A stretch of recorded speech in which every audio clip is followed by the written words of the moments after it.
Hey everybody, welcome back.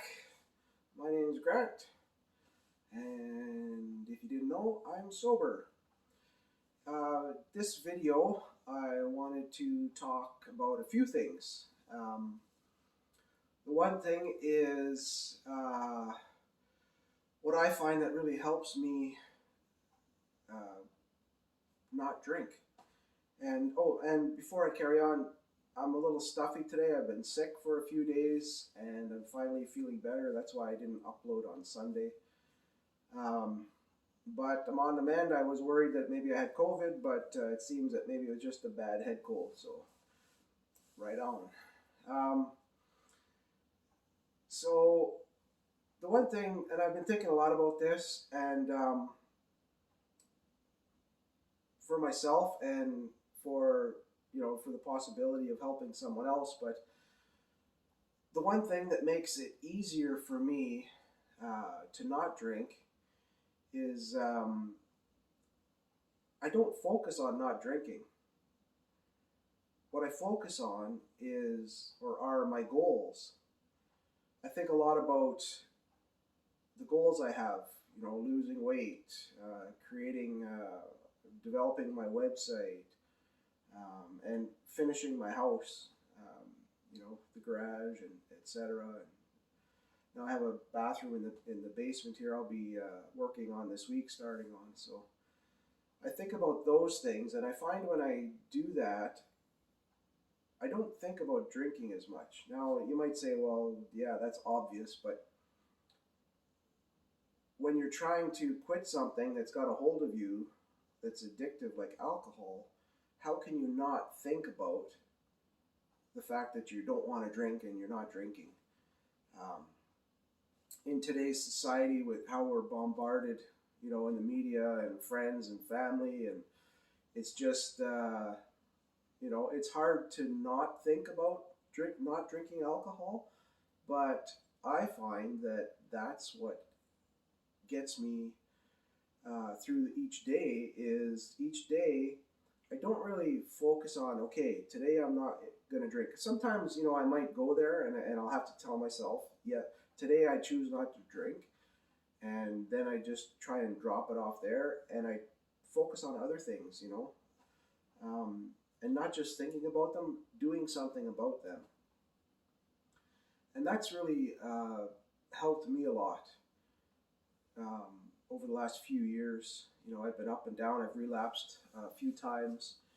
And for the most part, though, I've, there's been a lot more days that I haven't drank than I have. I relapsed this summer, and now I'm good again.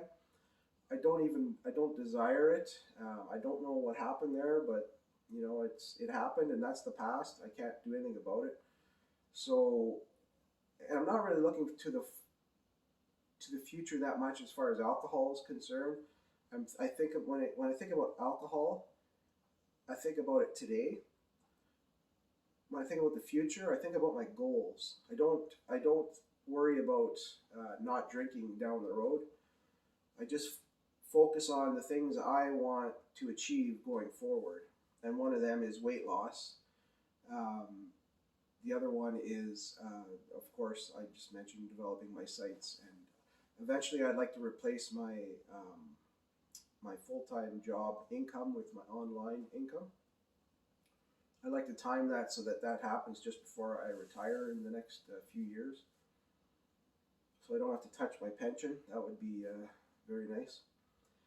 Um, and another thing I do, it's not just not thinking about it, and I know that's really hard to not, but it's something you need to look within yourself and figure out how you're going to be able to do that. And I think my tip on when you think about alcohol, think about it for the day, for the present. Don't think about not drinking tomorrow or the next day. Just what are you doing today to not drink? Focus on that.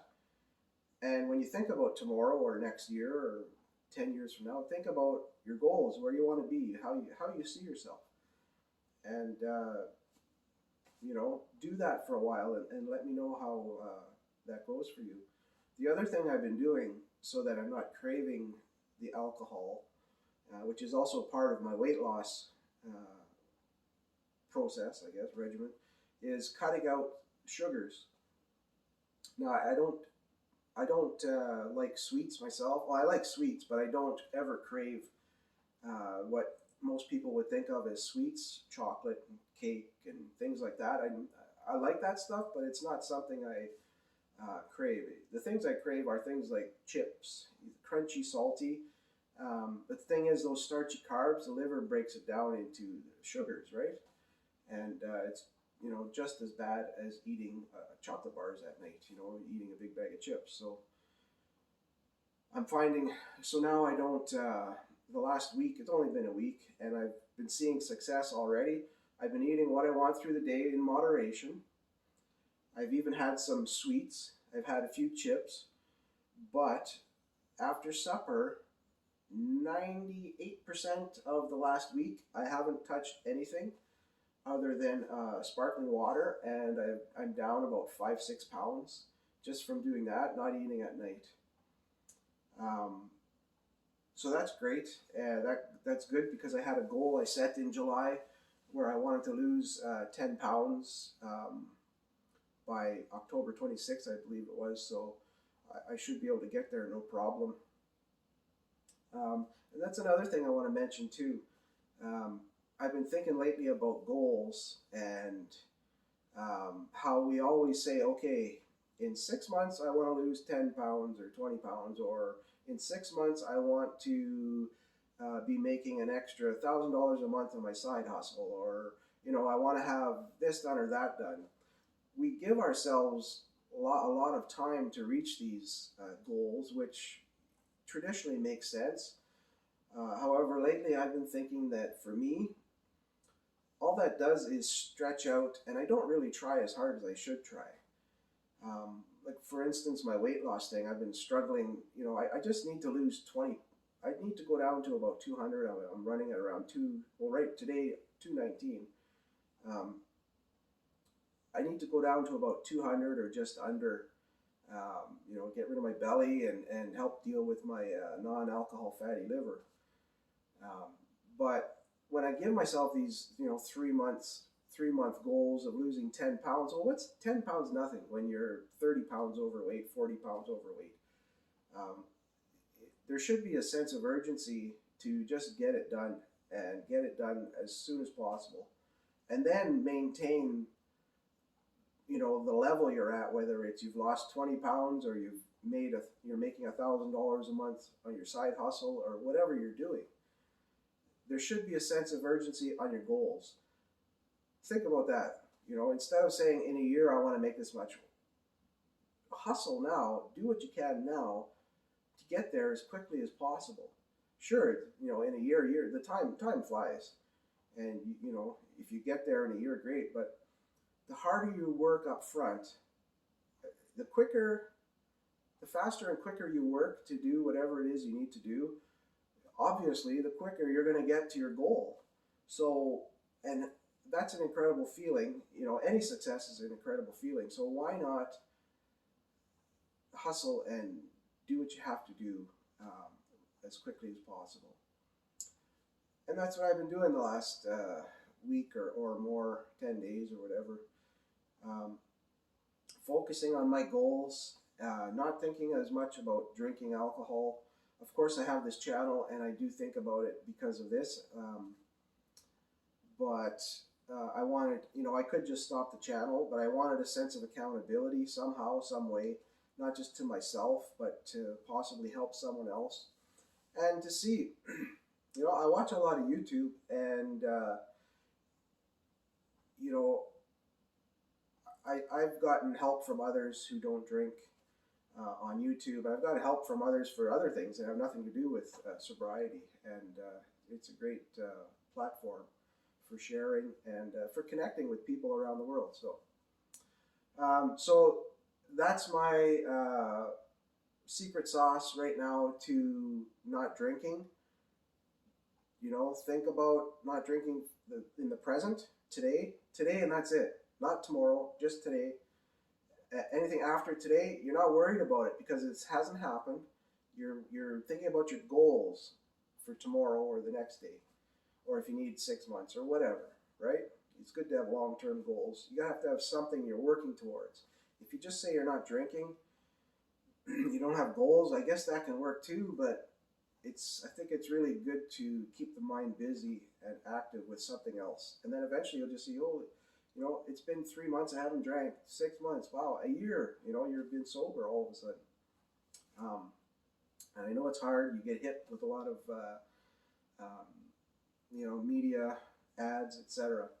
One thing I looked up yesterday, in the U.S. alone, on average, the USA makes $70 billion in tax revenue every year on alcohol sales. That is just the USA alone, and the U.S. is obviously has a large population, but there's a lot of other people in the world that drink. So just imagine the money that these companies are making, and it's no wonder that we get bombarded so hard with ads and and the social pressures of drinking, and everybody's just brainwashed, and somehow, some way, we need to break out of that. So something to think about. A couple of things I was looking up some things about drinking, about sobriety, etc. online, and I found the site healthline.com, and the one thing that they had on there about drinking was that blue-eyed Americans of European descent have the highest level of alcohol misuse, and they're saying that suggests that there's a genetic link that causes this to happen. I'm blue-eyed and of European descent, and